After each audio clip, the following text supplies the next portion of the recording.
Hey guys, how's it going? It's Kyle here with another Exos Heroes video, and in today's video, we're going to be breaking down the top characters for February 2021. This video is always my most liked video every single month, so if we could keep the tradition going, be sure to leave a like on this video. That's really appreciated and definitely helps out the channel. Be sure to join the Discord if you want to join a community of people that also enjoy the game Exos Heroes, cover other games on there as well in Guardian Tales and Genshin. So how I want to do this is a little different than I normally do it. So how this game is trending is it's very nation based nowadays. The generals are all good. Setting the meta right now, how good the characters are within each faction.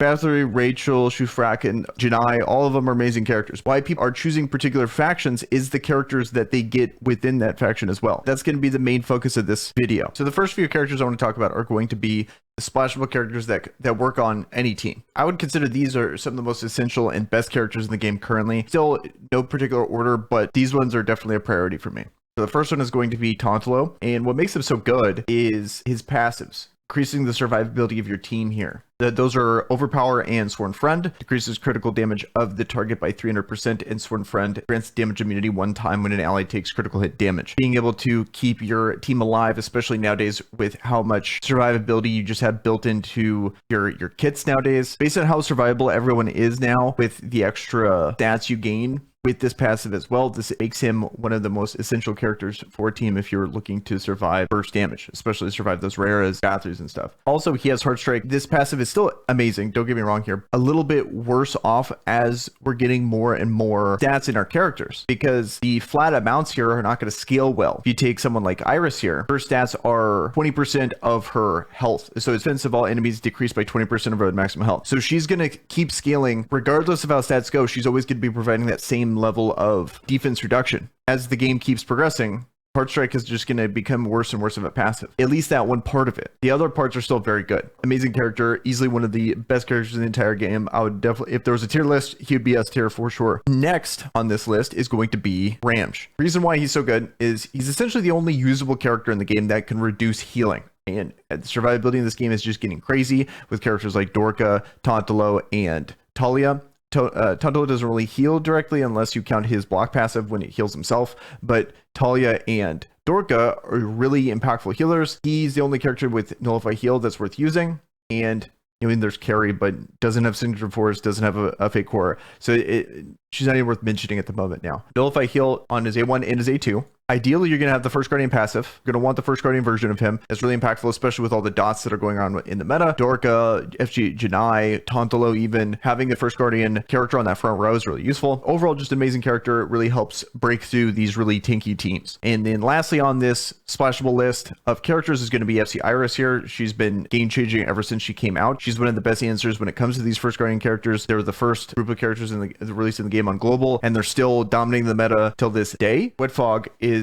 always going to scale, like I was saying earlier, based on its 20% of her max health. Removes all barriers the enemies has when the enemy uses a barrier once per round. When the enemy barrier is removed by the effect of Wet Fog, the defense of all enemies is decreased by 20%. So just an incredible passive here. Also gives 2 mana. And then lastly, it does a surprisingly high amount of damage in a single target move where it deals 525% damage to one enemy. With Signature Force, hits significantly harder than that. Just overall, a very good character. Has been one of the meta-defining units ever since release. Probably going to stay that way. Now let's get into the nation-specific characters. First nation we're talking about is going to be Greenland. And we've already covered Tantalo, but he's good in any team because he's just that good. Obviously, Rhea, I don't want to spend too much time on Rhea because she's been good ever since she's come out. Her kit's just so overloaded, in my opinion. She has an AoE move that does a ton of damage. She has a bind with her Unleashed Potential, so she got one of the best effects with Unleashed Potential. So she's already amazing. Even the new stuff they add to the game, all of it does well with her. I don't want to talk about her too much. She's just awesome. And so then the next character for Greenland I want to talk about is Talia here. She's one of the main reasons why Ramj is good. She just provides so much survivability to your team. A very simple passive but really good one is she just gives 20% defense to everyone. Increases defense of all allies by 20%. Awesome. She has not only healing, but she has a lot of passive healing, more so than most, because most healers need to actually go to heal them. Whereas Dorka, it can heal passively a lot, but a lot of times actual healers, the only passive healing they have is the first aid, where she has multiple versions of that with Overturn Fate and Rewind. So amazing passives there. A single target and an AoE that provide a ton of healing while also providing marks.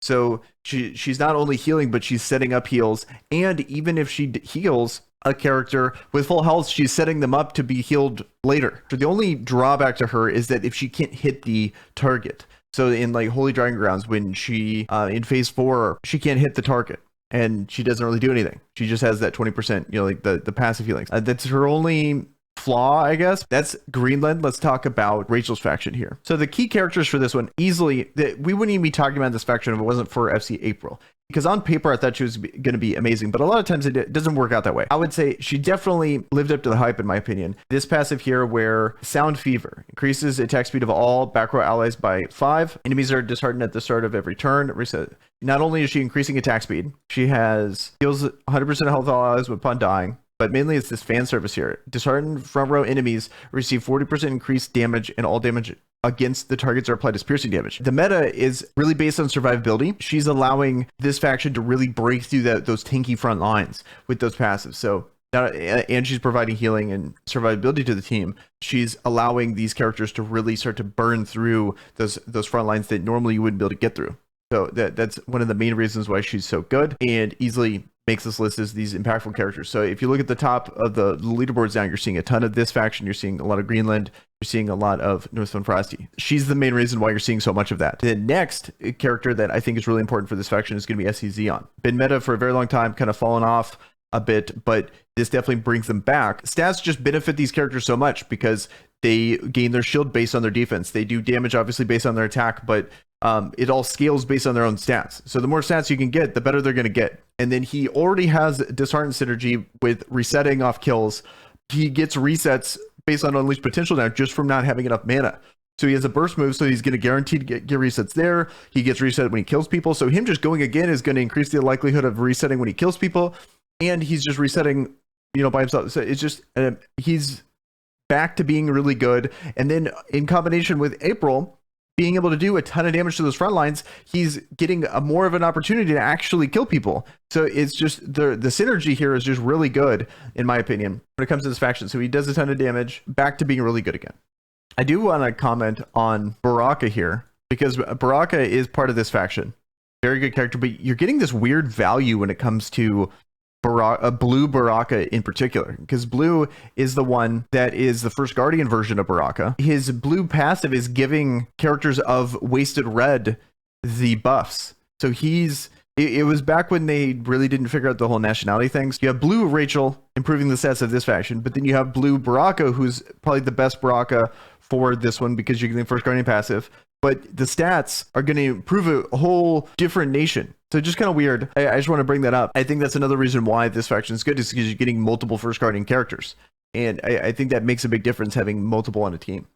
But it's just kind of weird that he's boosting a different faction. By far one of the best blue fake cores, because you actually want to use that character. A lot of blue fake cores you don't even want to use, whereas he's a character you want to use, and then if you fuse him, you're going to get a ton of extra stats for that other faction, especially which I think is really important for Wasted Red faction, because they're just such a high survivable team. So having raw stats like that is really going to benefit them. That's pretty much all I had to say when it comes to Rachel's faction. Now let's talk about Northwind Frosty. With the addition of core memory, I should say this about Rachel and Shufrakan, they're worth talking about again because of core memory being introduced for these guys. So they're actually able to apply, compete with the other character stats. Because if you don't have a core memory and they do, then you're always going to be at a deficit. Then that's why you don't really see them that much. Especially characters like these guys, because they base their effects on how much raw stats they have. Do they have the most defense? Do they have most attack? So of course you're going to need a core memory to even have a chance to compete with that. First of all, Valentina. We've already talked about Ramj, so he is included in here. So just everything I said about Ramj is going to be included in this faction here. She's like a ticking time bomb. She's just so impactful if she can get going. And before,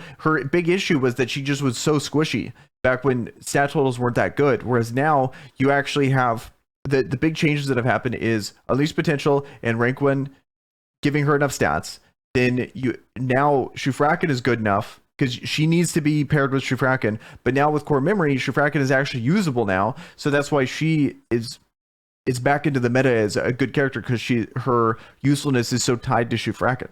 And this ticking time bomb move here is she has a move that deals 525% damage to one enemy, so hits super hard. But mainly it's this mana burn. All enemies afflicted with Fear of the Abyss, if the target is afflicted with Fear of the Abyss, and binds all enemies for 7 turns. She was the original binder before they actually gave it to everyone with unleashed potential, or no, or people that can actually get it with unleashed potential. The cool thing about it is that she's removing all their mana, so the bind is longer than most of these people, and it's way more impactful because it's taking their mana away. Whereas the other ones, the unleashed potential versions of binds are good because they go fast usually and need to do their move before they gain their mana. But if you already have the mana, which in her case they will because she's so slow, she's going to remove all the mana of the entire team and bind them all. So it just and probably one shot someone.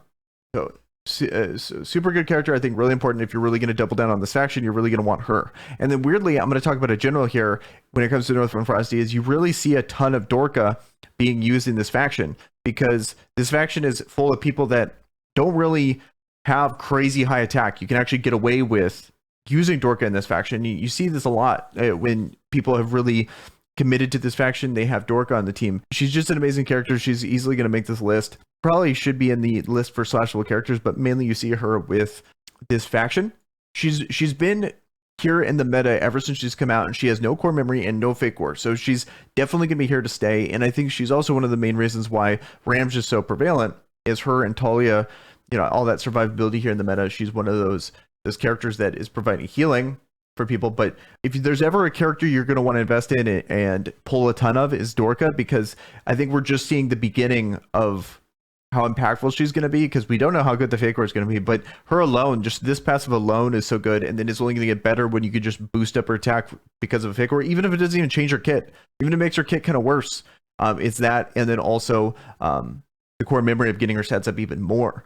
I think one of the, and then I think she was one of the big winners of Unleashed Potential, because she got an AoE bind off the turn one, and she's a fast character. AoE bind, she's the only character that can do that without help from FC Annie, only going to get better down the line. That's pretty much all I have to say about Northwind Frosty. You already covered Ramj, and that's FC Valentina. So now let's talk about Wasted Red. I got surprised by the Wasted Red faction, and I think it's actually really good. As stats have gotten significantly higher in this game, I think they scale really well with that, because they can actually survive the burst. Or as it used to be, you would just AoE with Rara and you just kill people. Whereas now, especially when Signature Force just came out, but with Unleashed Potential, that's not necessarily the case. So they can kind of take that punishment in the beginning and then survive and actually compete with them, with all these factions you're going to want the general, and providing so many raw stats built into her kit. Then you're getting even more with Rudely, where you're getting this move here, where when the attack hits, it'll increase the health of all allies by 83%, of own maximum health, and defense of all allies by 71% of own defense. And then these characters, like, I don't even have much invested in them. I have zero. I have very little Unleashed Potential, I should say.